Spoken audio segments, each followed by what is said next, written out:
Assalamualaikum warahmatullahi wabarakatuh. Halo semuanya, salam satu loyang. Kembali di channel YouTube Tips and Trik Martabak.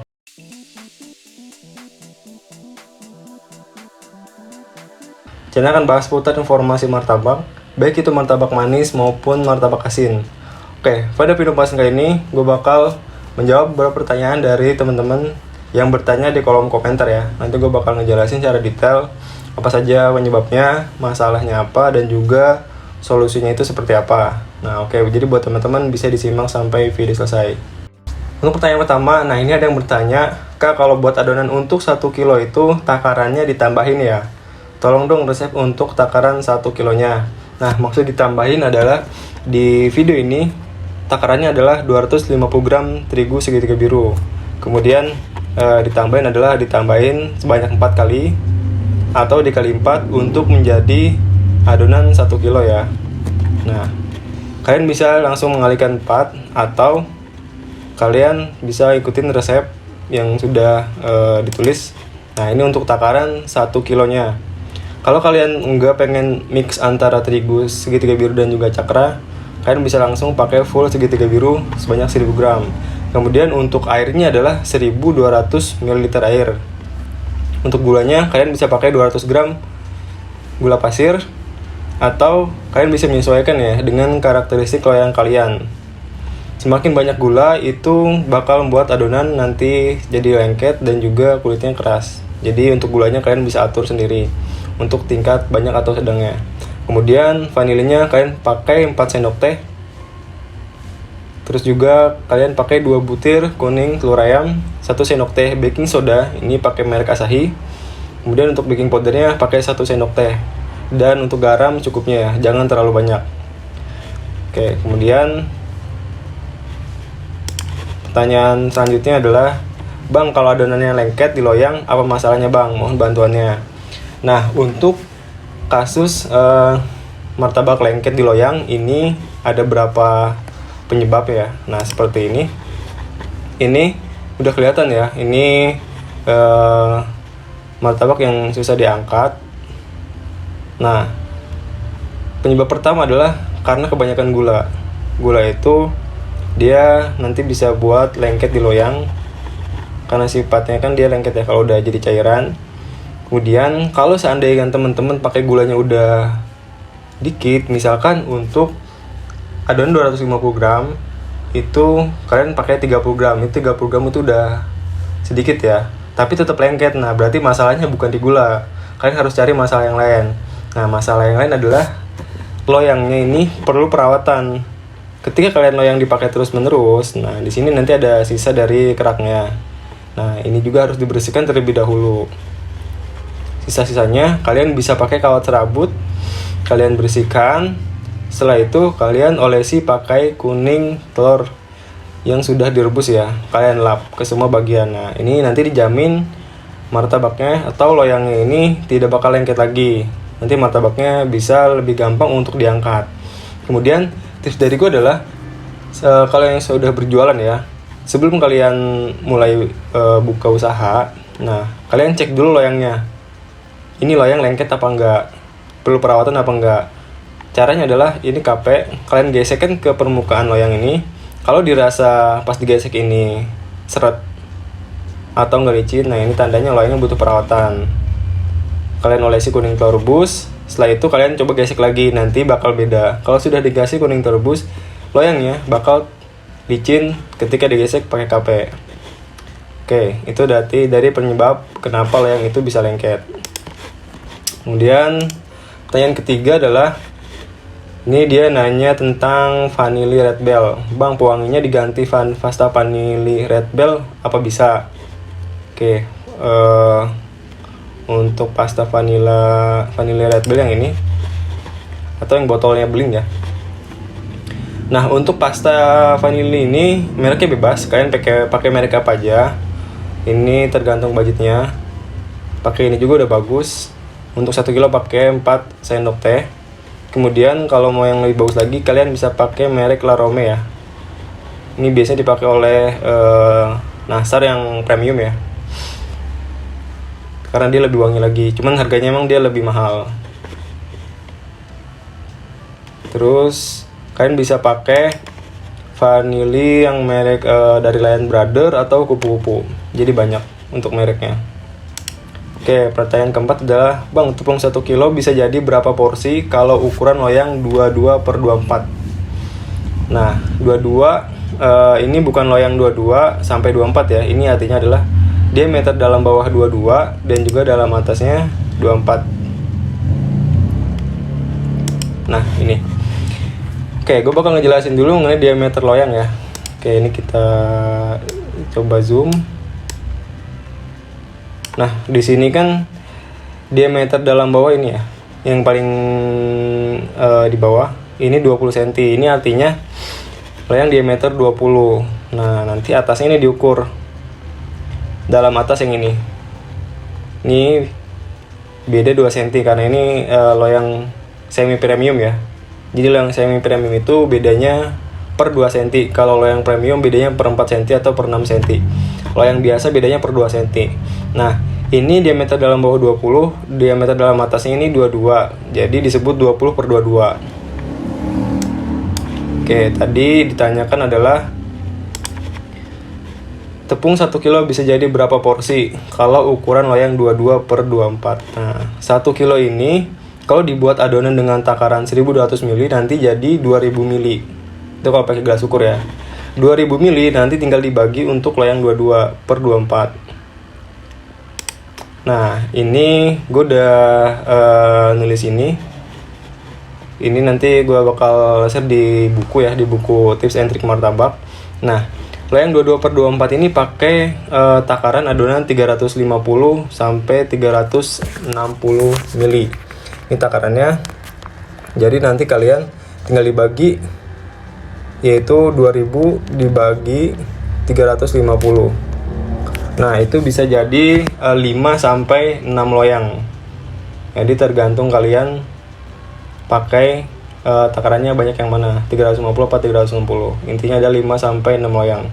Kalian bisa juga pakai jadinya 6 loyang sih, dimaksimalkan di 6 loyang. Oke, selanjutnya. Nah, ini ada pertanyaan yang kelima. Mau nanya, apa adonan martabak ukuran biasa bakalan sama jika dipakai ke cetakan martabak mini? Dia nanya adonannya apakah sama antara loyang martabak yang besar sama yang mini ya. Oke, yang besar itu kan seperti ini ya, biasa.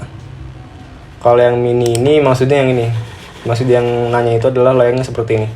Ini ada 7 ya, 7 lubang dalam satu loyang. Ini biasanya harga 2000-an. Kalau di warung-warung ya, biasa suka dititip. Untuk takaran adonan dari mulai bahan pembuatannya itu sama. Resepnya sama semuanya. Kalian bisa pakai yang tadi gue share di awal untuk takaran 1 kilonya. Cuman yang bedakan adalah jumlah atau takaran adonan ketika kalian menuangkan. Itu yang berbeda. Kalau misalkan loyang 20 ini pakainya adalah 320 ml. Kalau untuk loyang mini ini nggak sampai segitu, paling cuma 1 centong nasi ya. Dia nggak sampai sebanyak itu. Nah, jadi nanti tinggal kalian sesuaikan untuk takarannya. Sementara resep dan cara pembuatannya sama. Oke, selanjutnya pertanyaan ke-6 adalah, bisa kursus nggak mas martabak roti dan martabak telurnya? Oke, untuk kursus ini gue mengadakan kursus untuk martabak manis dan juga martabak telur ya. Nah, untuk link pendaftarannya gue sertakan di deskripsi. Atau kalian nanti bisa kontak di WA di nomor yang gue sertakan ya di video ini. Nah, nanti di situ kalian bisa mendapatkan resep martabak manis Bangka yang biasa dan juga premium. Kemudian semua hal tentang martabak manis ya, dari mulai dasar sampai kalian bisa buka usaha. Kalau udah buka usaha biasanya gimana cara menentukan lokasi, menentukan harga jual, terus juga gimana caranya ngedaftarin ke GoFood, GrabFood ataupun ShopeeFood. Itu nanti dibahas semuanya. Kalian bisa bertanya juga, nanti bakal gue bimbing supaya teman-teman ini buka usaha ya, dan perekonomian Indonesia khususnya di usaha mikro ini bisa meningkat.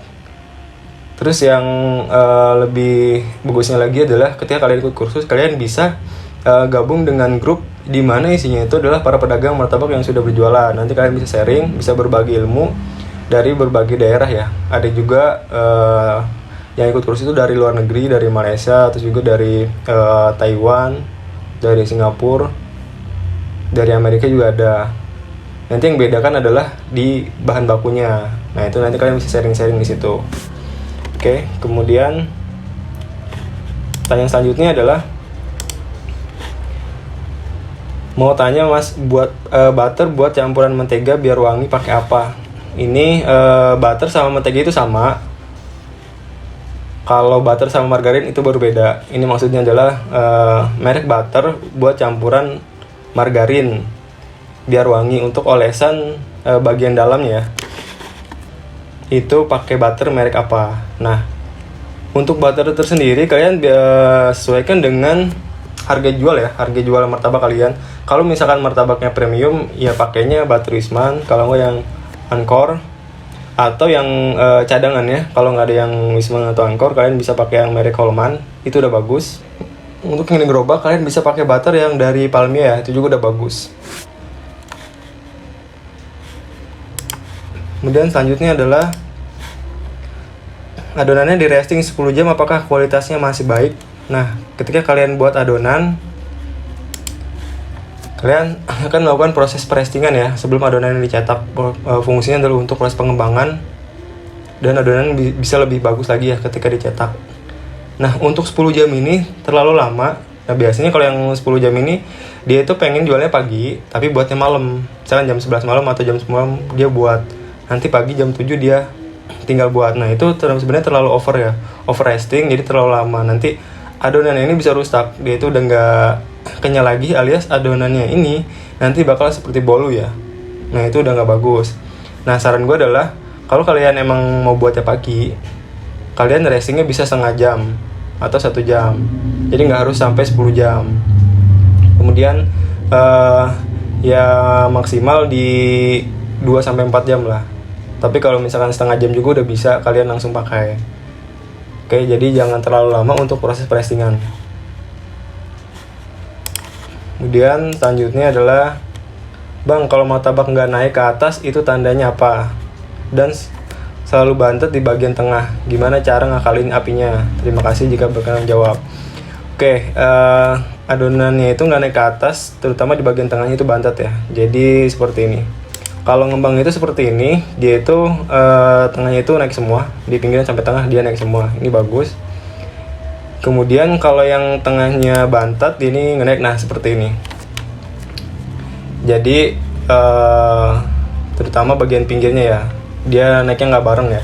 Biasanya kalau kayak gini nih tengahnya bantet karena dia proses masaknya di sini nggak bareng. Kalau yang tadi kan dia bareng ya. Nah ini bareng semua matangnya. Ini penyebabnya biasanya adalah penggunaan pakai teknik BP dan juga baking sodanya ini di awal saat proses pembuatan. Kemudian sudah lewatnya berapa jam, misalkan 3 jam atau 4 jam ke atas, dan diaduknya pun kurang sebelum dicetak. Nah, dia bisa kayak gini seperti ini. Jadi matangnya itu nggak bareng. Nah, kalau udah seperti ini, nanti yang tengah ini kulitnya ini dia lebih keras dibanding yang di pinggir, dan juga tingginya itu beda. Jadi yang tengah ini dia lebih bawah ya, misalnya ya lebih bantet gitu, tapi tetap kebentuk sarangnya. Nah, jadi solusinya adalah ketika kalian buat adonan, kalian pakai teknik baking soda dan juga baking powdernya itu mau cetak langsung dikasih. Kalaupun mau misalkan repot ya, ataupun ketika jualan kalian ribet lah, kalian bisa pakai baking soda dan baking powder di awal, tapi sebelum cetak kalian harus pastikan diaduknya yang rata ya. Jadi jangan terlalu sebentar, apalagi kalau sampai nggak diaduk. Nanti biar baking soda dan juga baking powder ini menyebar secara merata, biar proses pengembangannya ini lebih bagus. Untuk proses pengapian ini nggak ada yang mengaruh kalau misalkan kejadiannya seperti ini, karena itu cuma beda di teknik aja masalahnya. Oke.